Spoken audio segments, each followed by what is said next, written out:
This presentation is part of the materials supporting the LoFare Airlines Microworld business game from strategydynamics.com. There are two of these presentations, and this first one explains how standard strategy frameworks for the industry relate to the issues that the game covers. First of all, to understand the setting of the game, in total it covers a 20-year time horizon from the start of the industry right through to its maturity in later years. So you can think of it as being similar to the emergence of the industry in the United States in the 1980s, the later replication of that in Europe in the late 1990s. Something very similar happened in Asia starting in the 2000s, and it's just beginning to take off in Africa and other regions of the world in the current decade. So as I say, it's a long timescale of the industry. You don't have to run through the whole of that timescale. Different challenges in the game focus on the early part of the industry's life cycle. Other challenges apply later in the industry's development. It's set in a market with similar characteristics to Western Europe or North America, but it's a rather smaller potential market than either of those two regions. In the game, full-service airlines, the kind of American Airlines, British Airways, Cathays of this world, are treated as a group of competitors, and you're competing against other low-fare competitors who are also treated as a group, and they're trying to start up in the early years of the industry just like you are. What this means is that teams working with the game can grow a business of similar scale to today's mid-size airlines, although the cost structures will be really rather different. Cost structures change considerably over the years of the industry's development. So as I say, it's a similar kind of context, but somewhat smaller and slightly different cost structures. The learning objectives from this presentation and the slides on which it's based are really focused on understanding how the standard strategy frameworks that you'll find in all of the regular strategy textbooks apply to the situation faced by the LoFare airline business, the business in the game.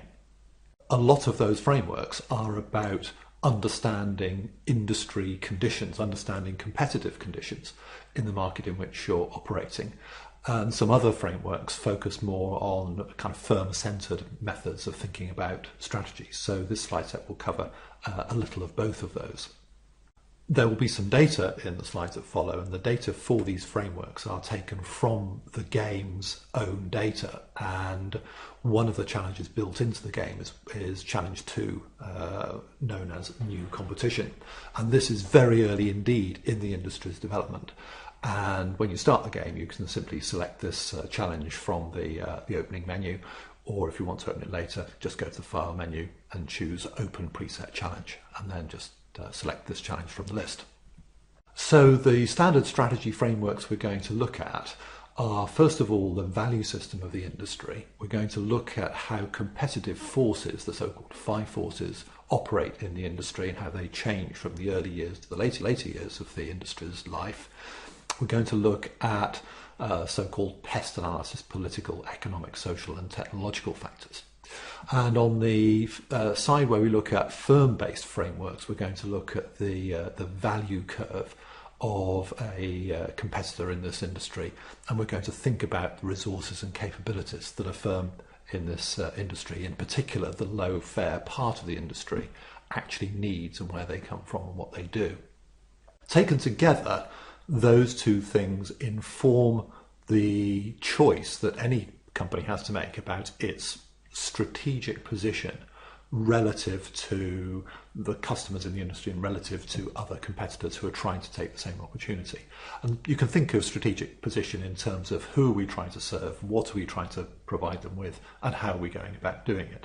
That is not all that we need about strategy, though. Additional methods are needed to work out how to implement the strategy and deliver strong growth in profit over extended periods of time, what we call strategy dynamics. And that's the subject of a separate presentation. So let's get started on those industry frameworks. And here's a diagram showing the generic industry value system. Our business sits at some stage in the supply chain from raw materials way back at the left-hand side to the final consumer at the far right-hand side.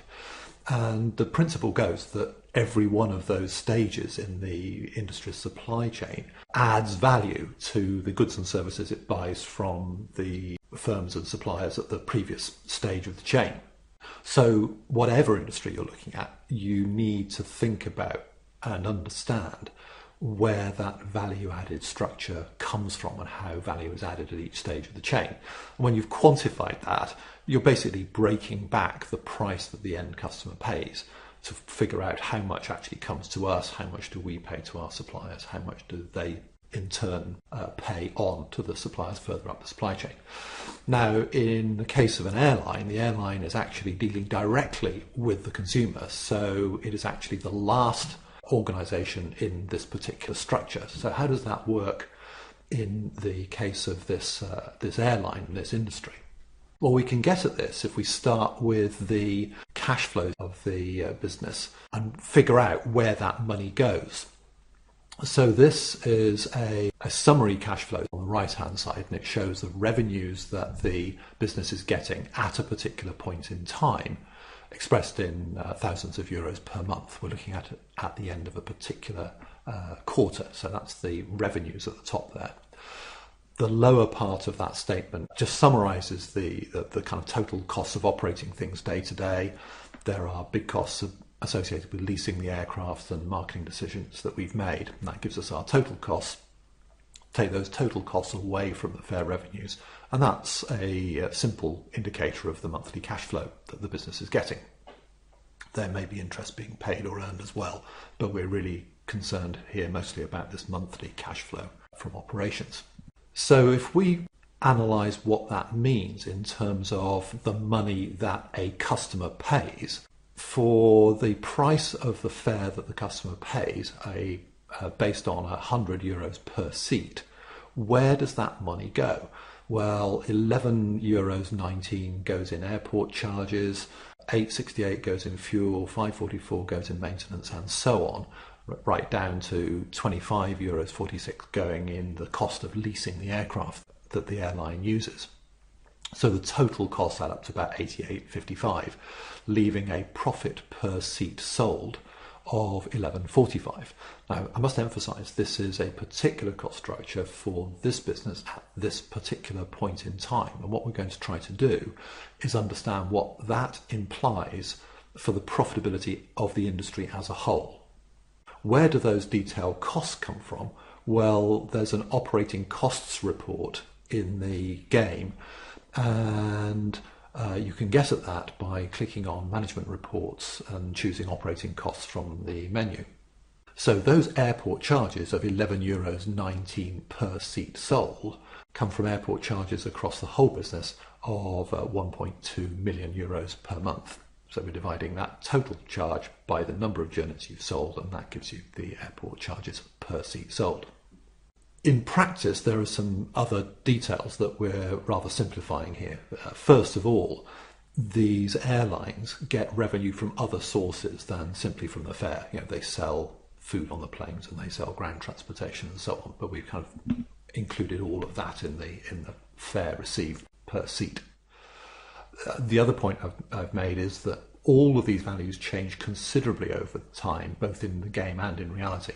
And a particular example concerns fuel costs, which is actually quite a small fraction of the cost structure in this particular exhibit here. But by the time we get out to 2012, the costs of fuel have got considerably higher relative to other costs than are shown at this point here. The other number that's very high here is the marketing cost per seat. These airlines typically don't spend anything like that amount of money per seat today, but here we're very early in the life of the business, and it is needing to do marketing to get people to know that they exist and to want the flights that they offer. So the question we're trying to answer when we look at this industry value system is simply where does the money go? Well, there's the €100 that consumers are paying us on the right-hand side of the diagram, and all of those things that we're paying to other people add up to $56.29.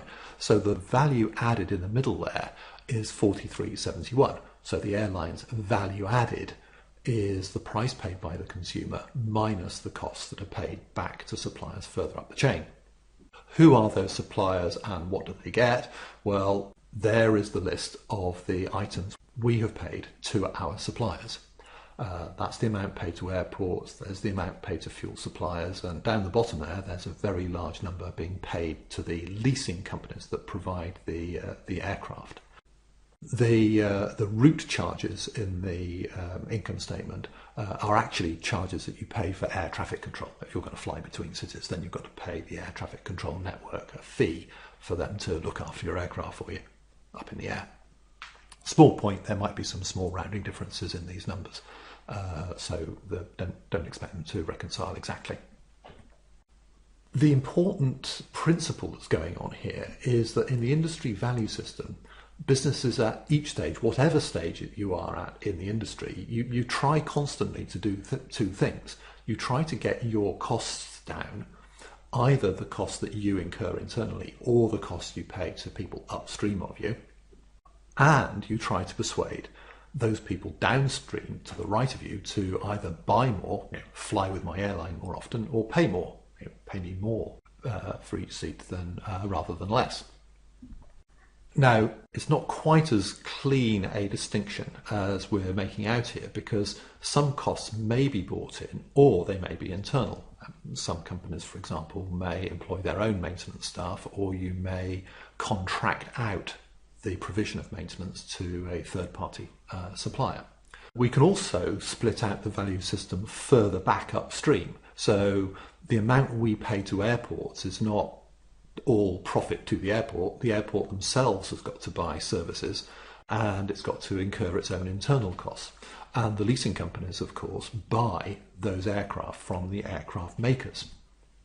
So our suppliers have suppliers of their own as well. So some of what we pay to the airports gets paid back to airport suppliers. What we pay to the leasing companies, a very large fraction of that ends up going back to the aircraft producers in the capital that's spent on buying the aircraft from Boeing or from Airbus, for example.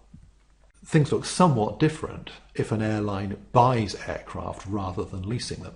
And this is a strategic choice that different airlines in the industry make. So one airline, for example, may go direct to Boeing and negotiate the purchase of dozens of aircraft over a number of years. Another airline, but particularly small ones who haven't got access to large amounts of capital, may go to a leasing company instead and say, I would like to lease 3 more aircraft next quarter, please. So let's move on to the second of these industry topics, which is how competitive forces affect that profitability. That looked like a pretty reasonable profit we were making in the diagrams I've just shown, but there are forces at work that drive down or try to drive down the profit that we and all of our competitors make. This is an industry level analysis that we're doing. So we're looking here at the profitability of all low-fare airlines, not just ours. So the first force that we're up against is simply customers, and customers, of course, want us to charge them less for each flight. If we're charging €100, they'd be delighted if we only charge them 90, and if they could, they would kind of force us to do that, and that would hit our profits.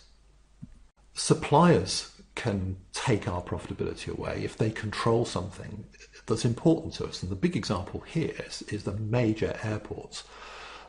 They are so important in providing access to travellers that the big airports like Paris or Rome or New York can charge airlines very large fees for the use of their runways and the use of their landing facilities. So a supplier's powerful if they control something you need and they force you to pay some of your value added back up to them, and that pushes your profit down. Competitors, of course, would love to take your customers away and take your profits away by charging lower prices. And if you are looking very profitable, if the industry is looking profitable, then other companies will say, hey, that looks pretty good. I think I'll start up an airline and I can have some of that profit too. But in doing that, they will drive the profitability of the industry down as well. Lastly, there are substitutes. People could use their own car or they could travel by train instead. If that's possible, then they're effectively saying, well, I'm going to take your customers and your profit away by offering better value alternatives. And fast rail services in Europe, for example, have now become a very significant substitute for a fraction of the air travel market. So what kind of factors affect whether each of those forces is actually able to push your profit down, and what factors mean that they are less powerful and we can keep our profits up? Well, customers will be unable to demand lower prices from us and push our profits down if they can't choose. And that would happen if on the particular route you want to travel on, there is only one airline serving that route. You've basically got no choice. You either fly with that airline, or if there's no feasible way of driving or going by train, you're stuck with what they offer. So that would mean that customers can't push profits down, and therefore that consideration would keep your profits up. However, if there is a choice and customers can switch, there are many alternatives, then that will push profits down. When it comes to suppliers, big airlines are very powerful buyers of aircraft. If you're a Southwest Airlines or an AirAsia or a Ryanair, you can go to Boeing and you can demand very attractive terms indeed when you buy aircraft. On the other hand, as I've said, busy airports control customer access, and they can take profitability out of this industry quite strongly. And one of the tactics in the low-fare sector is to find ways of escaping that influence of the most important airports. Competitors will find it difficult to compete with you, and therefore your profits will be maintained if they find it difficult to match the routes that you serve. So if you are the only airline on a route and a competitor finds it difficult to start up services on that same route, then you can sit there taking your profit on that route until they manage to do so.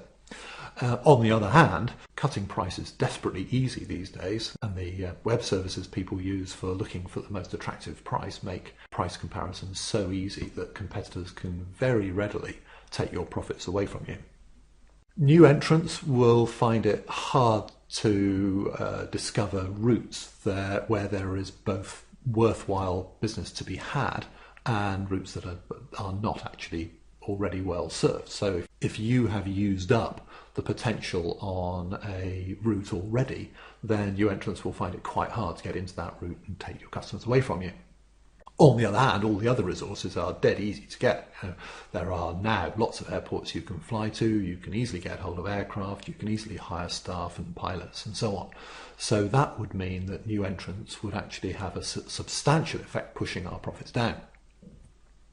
Substitutes will not be able to compete with us, particularly on mid to longer range routes. It's not feasible to drive in a day from London to Rome, let's say, or from the west coast to the east coast of North America. It's just not practical substitute.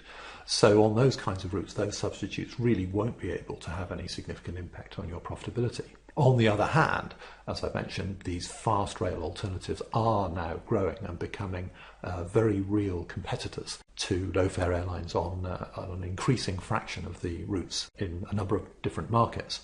And that will push profits down. So what questions does a five forces analysis answer? Very often people writing about five forces in an industry basically say, well, it is high, low or medium, without actually thinking about what question they're actually trying to answer here. And the fundamental question is, what impact do these forces have on the average profitability of the industry? In addition, the analysis has something to say about the likely range of profitability around that average and how feasible it is to be more profitable than other people in the industry. So early in the life of this particular sector, the average profitability was pretty reasonable. Return on sales in excess of 10% was pretty normal. And the range of profitability was quite wide. You had loss-making companies, but you had some companies making considerable return on sales. And how was it possible to be more profitable than the average? Well, by dominating secondary routes, not the major city-to-city routes, but the other routes in the industry.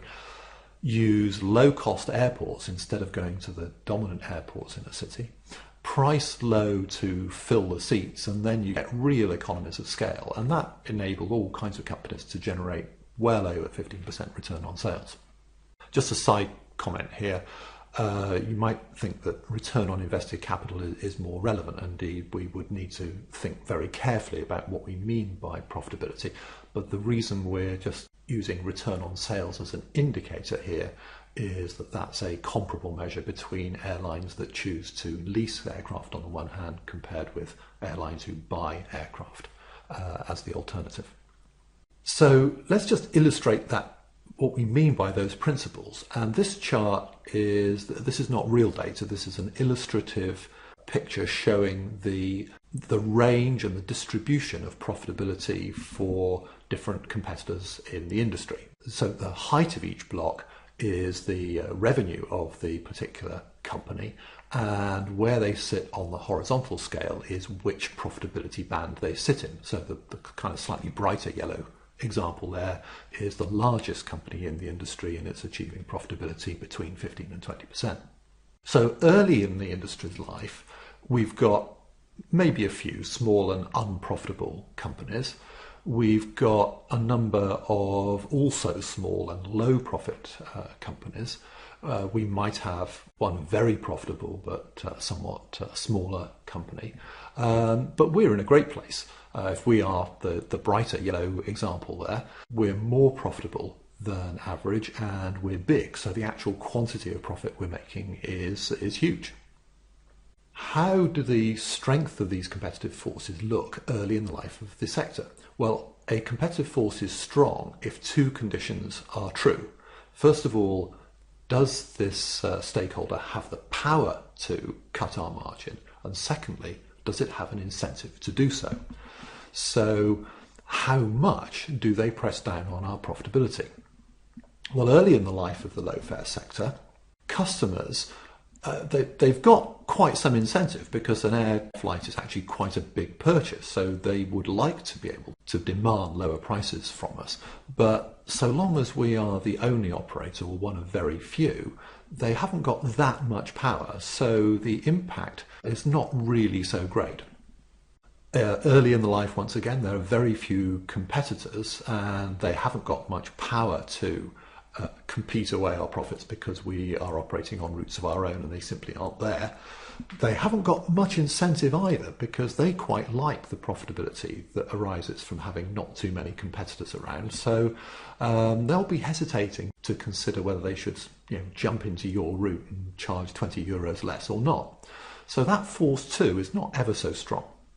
Suppliers are mostly pretty weak. They have a big incentive to take our profitability away. They really like us to pay more for our aircraft or pay more for our airports.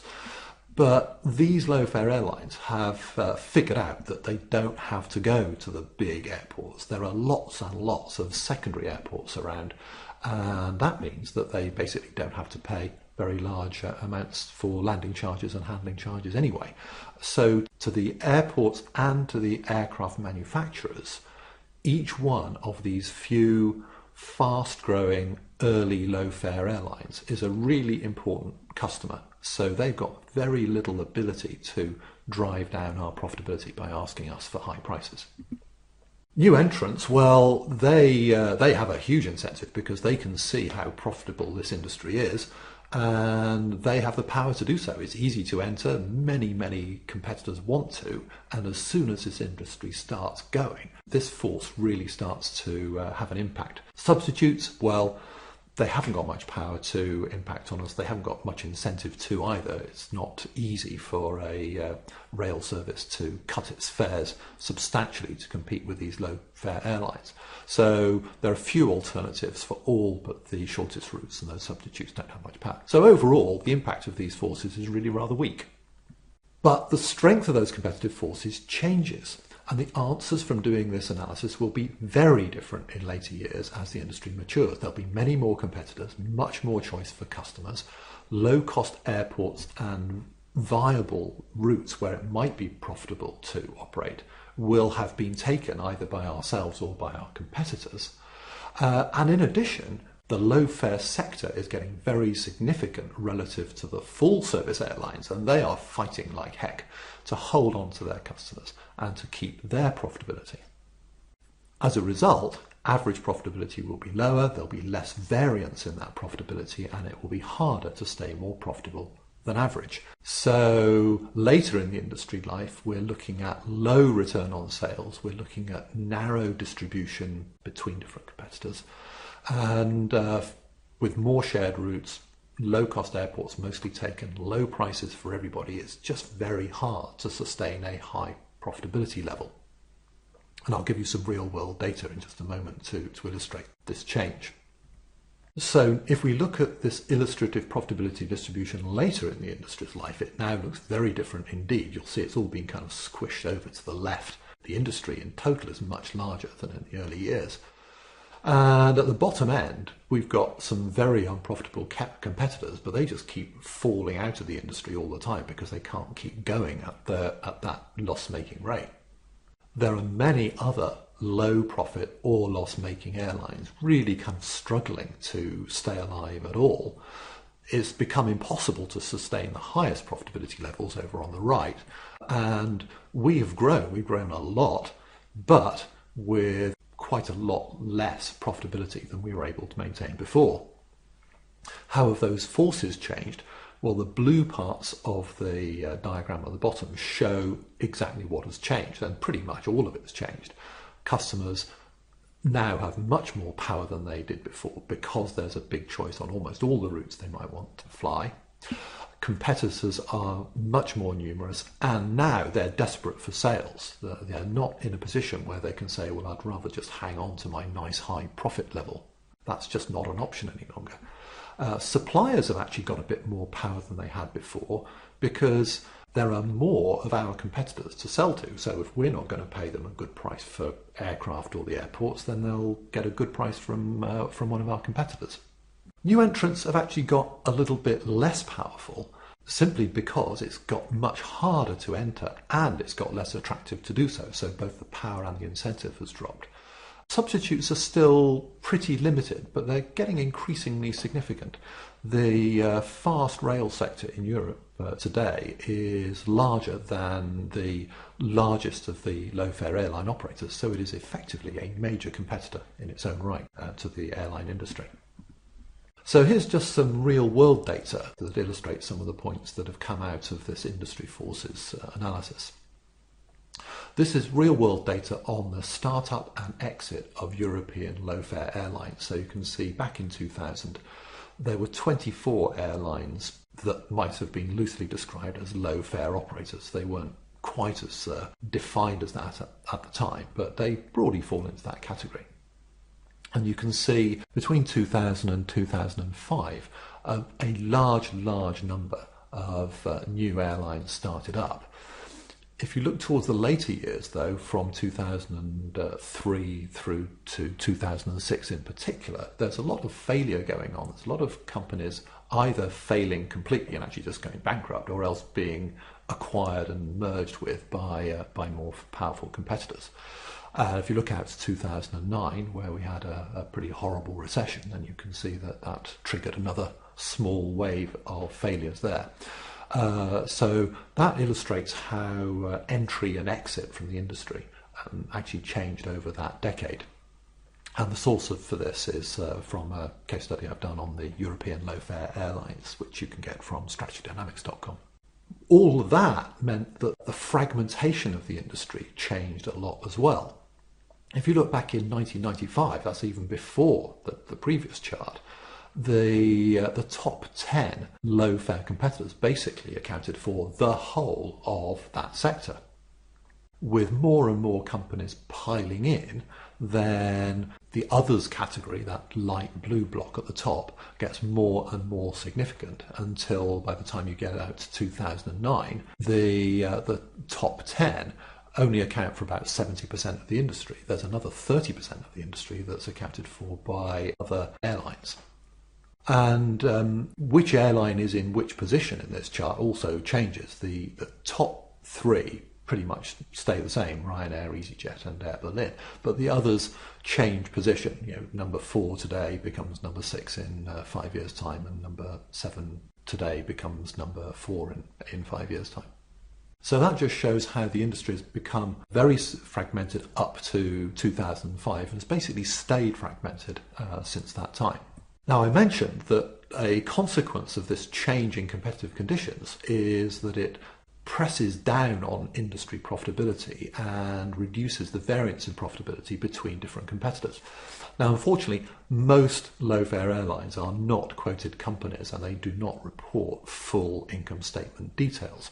But from those on which we can find some data, you can see some pretty strong trends here. In 2001, EasyJet was achieving 20% return on sales. Ryanair was achieving a staggering 35 to 40% return on sales. But both of those airlines have had their profitability squeezed down by all these competitors. And competitors like Transavia and Air Berlin are operating at similarly low profitability levels, still through to today. The other airlines we know that there are loss-making airlines that keep on reporting that they're in trouble. So on this chart, they're kind of underwater here, they're below 0%. So as I say, we've seen a reduction in profitability and we've seen a narrowing of that profitability distribution. Let's move on to the third category of industry factors. This is the so-called PEST analysis: political factors, economic factors, social trends and changes in technology. And the way they work is that they affect the power of those competitive forces to influence industry profitability. And I'll explain what I mean by that in just a moment, but let me explain first of all what these factors actually are. Political issues include taxation policy, competition policy, trade tariffs, subsidies, that kind of thing. Economic conditions that are relevant here are economic growth, what's happening to interest rates, and what's happening to the fuel cost is also a reflection of the global economy as well. Important social developments have been taking place. There have been changes in demographics. There have been behavioural changes in how people actually behave towards air travel. There have been technological changes to do with materials that are used in aircraft and fuels. There have been changes in production methods and communication technologies as well. That set of things is known as PEST analysis, but many people now like to add a couple of categories: environmental issues and legislative factors, which turns this thing into something people call PESTEL analysis. Environmental issues, well, things to do with waste, carbon emissions, use of raw materials. Legislative factors concerning employment conditions, safety regulations, trading standards and that kind of thing. So how do these things work on the low-fare airline industry? Well, for airlines, typical political issues that arise include the fact that many companies have a kind of national pride in their airline, and what this has done is it's led to loss-making airlines surviving long after they would have gone bust if they were not receiving kind of political support. So Italian airlines, for example, have been supported by Italian government policy for a long time, and certain other countries have done the same. Economic conditions, well, rising consumer income, particularly in the 2000 to 2008 period, pretty much in every region of the world, have been an important factor, leading to increasing demand for travel and willingness to pay for that travel.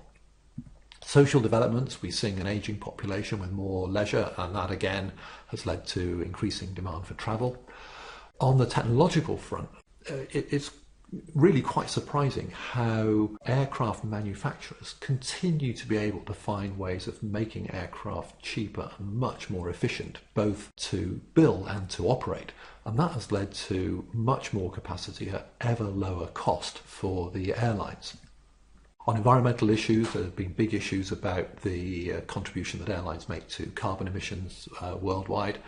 Noise is somewhat less of an issue than it was 10 or 20 years ago, partly because the aircraft makers have actually managed to make their aircraft much quieter, but it's still an issue. And the impact of that is that there is, from time to time, some political and social pressure that is somewhat antagonistic towards air travel, like to encourage people to travel by rail rather than air, for example. And on legislation, the big change, which is pretty much played out now, this was an issue many years ago, The governments now basically follow a very strong pro-competition policy, and what that does is it makes it very easy for new entrants to get into the industry, and that leads to more competition. Overall then, PEST factors are somewhat helpful to the industry, but there are a few here that are a bit challenging.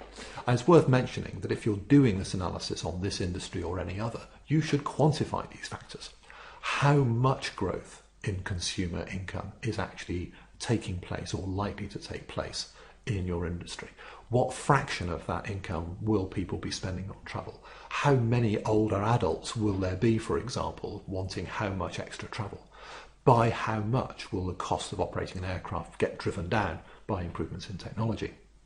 So that's done the kind of industry frameworks side of the analysis here. Let's move on to firm-based frameworks. We're going to look particularly at the value curve and the analysis of resources and capabilities.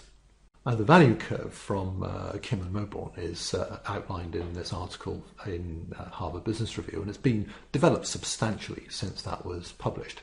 Basically, what it does is it looks at the different needs of different customers and then looks at what different provision of services or products for those customers do in terms of matching up with their needs.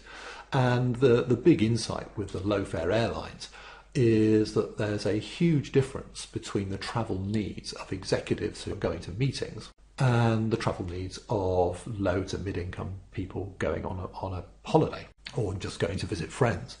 And you can see that for executives going to a meeting, punctuality is absolutely critical. Convenience is critical. They want to be able to get to the airport fast, get on the plane quickly and travel fast.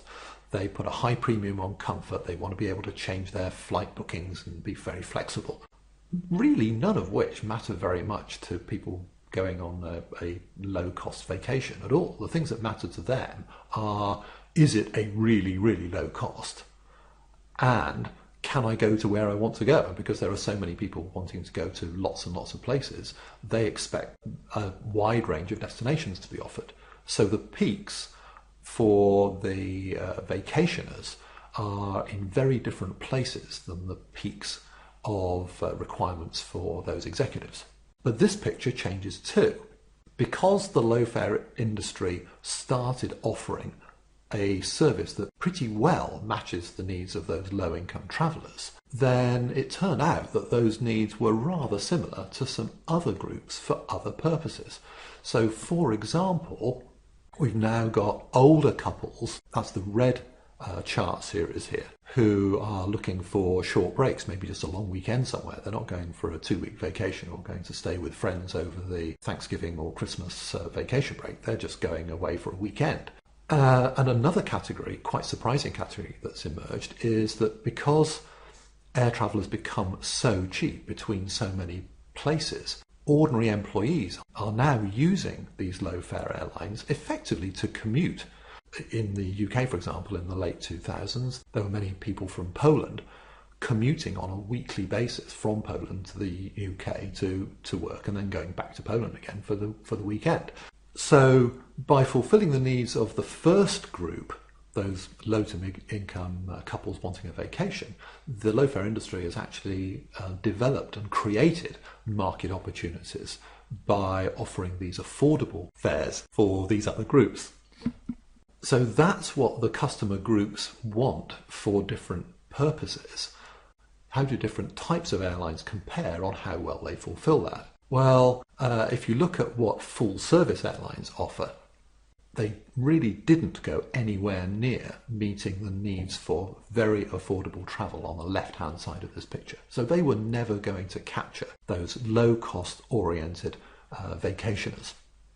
They certainly did very well in offering the inclusive services that executives wanted. Yes, they did offer flexibility, and they offered a relatively quick total journey time by flying between those major airports. But actually, they are missing quite badly the needs of that larger mass market of travellers. So low-fare airlines aim to match the most common traveller needs and basically ignore the others. They don't even attempt to offer a wide range of inclusive services, for example. And initially they didn't offer any flexibility either. Once you've bought the ticket for that flight on that day, on that route, that's it. You've paid your money. If you don't want it, don't turn up and you lose your money. So the LoFare Airline provision matches that red curve really very closely indeed. But these are not the only alternatives that travellers have got. In some cases, they might be able to travel by car, or they might be able to travel by train. And car and train actually fit quite a lot of those vacationer travel needs, with the one exception of a quick total journey time. So if it's anything more than a pretty short range air flight, train and car really are pretty impractical, and they are just not a viable alternative for customers. So that's just summarised how you can use the value curve to understand the different needs of different customers for different purposes, and also to assess the relative success of alternative services in meeting those needs. Now, what we've done here is we've shown the needs and the typical provision by a low-fare airline. But what you can do is you can assess how a particular low-fare airline compares with the average by plotting their provision on this same chart. Let's move on now to the issue of resources and capabilities. And these really break down into three main categories.